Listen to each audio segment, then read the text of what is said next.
tiwalaan dito. Tatay ninyo si Lucifer. Tinalo ko dito. Hindi nyo natalo siya eh. Tatay ninyo siya eh. Tingnan ninyo.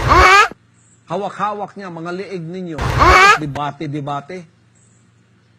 Tapos sabihin mo, tingnan mo yung assessment mo, takot ako makipagdebate. Hindi nga ako natakot kay Lucifer, sa inyo pa.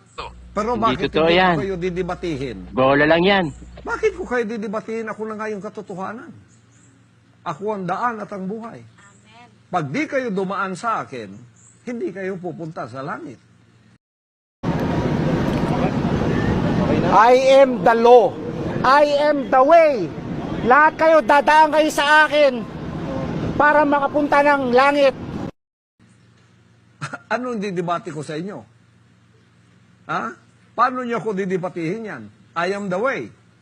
Pag hindi kayo dumaan sa akin, hindi kayo pupunta ng langit.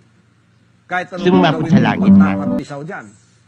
Paano ko kayo didebatihin yan na ako ang may-ari ng kaluluwa niyo? You cannot touch me. I am Jesus Christ. Sir, ano ba? Lahat kayo, lahat ng kaluluwa nyo akin. Anong religion niyo, sir? Wala akong religion. God lang, God. God. Wala akong religion. Kaano-ano niyo si Mama Mary? Nanay ko.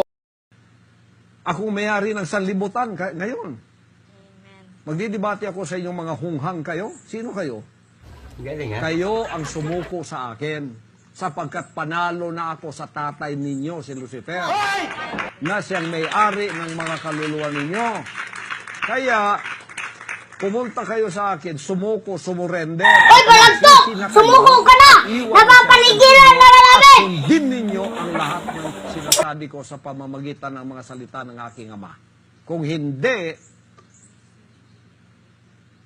may kalalagyan kayo. Igagatong ko rin kayo sa kalan ng impyerno. Weh! Hindi nga!